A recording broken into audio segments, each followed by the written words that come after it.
वफाकी वज़ीर कानून आज़म नज़ीर तारर सुप्रीम कोर्ट के बाहर मीडिया से गुफ्तगू कर दिया था। बाहर कैफ उसके ऊपर कुछ न कुछ इबहाम रहा और उस इबहाम को अब दूर कर दिया गया। जो कल 2 जज साहिबान का इख्तलाफी फैसला आया, उन्होंने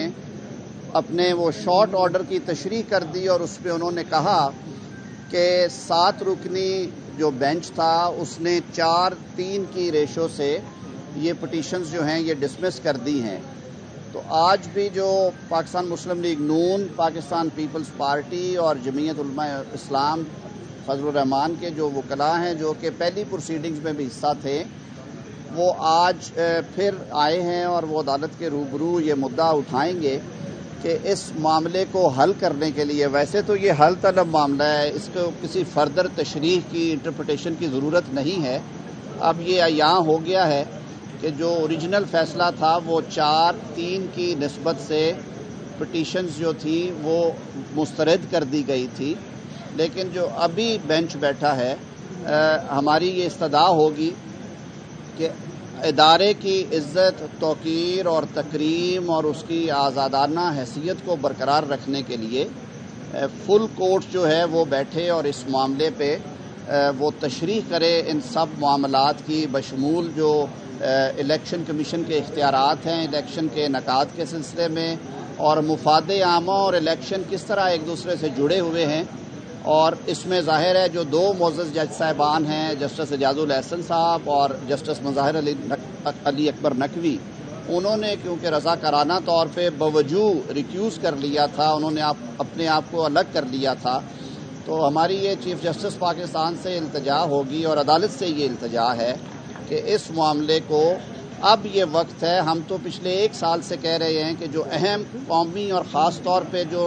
पॉलिटिकल जिनके रुख होते हैं मुकदमात के,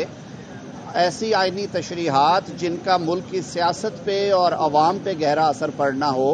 वो जो इज्तमाई विजडम वाली बात है, या जैसे पार्लियामेंट में बात की बिलावल भुट्टो साहब ने कि मुस्तफ़ा इम्पेक्स में जैसे कहा गया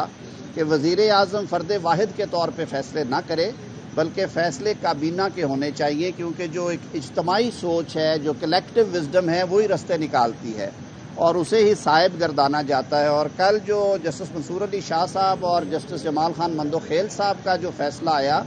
उसमें भी उन्होंने इसी तरफ इशारा किया कि अगर आप इदारे की आज़ाद हैसियत को, उसकी गैर जानबदारी को, फ़ैसलों में शफाफियत को आप लाजम करार देना चाहते हैं, उनको इंश्योर करना चाहते हैं, तो उसके लिए अब ये वक्त है कि इस तरह के मुकदमात जिनके हवाले से खदशात पाए जाते हैं, 2 आरा पाई जाती हैं, 2 मुख्तलिफ तबकात हैं जो एक बात कर रहे हैं, दूसरे दूसरी बात कर रहे हैं और एक तकसीम नज़र आ रही है। इस इबहाम को दूर करने के लिए और अदारे की इज़्ज़त, तकरीम और वक़ार के लिए ये ज़रूरी है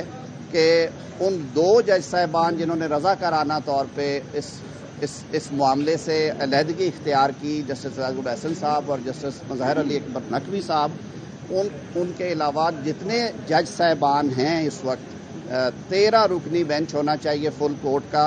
जो ये मामला सुने और ये once and for all settle होना चाहिए कि 184(3) जो है इस पे Pakistan bar council, supreme court bar association, bar bodies, parliament, civil society, कौन है जिसने बात नहीं की कि 184(3) के इख्तियारात जो हैं वो एक तरीक़ाकार के तहत आने चाहिए और उसमें वंस एंड फॉर ऑल ये मैटर सेटल होना चाहिए। बहुत शुक्रिया।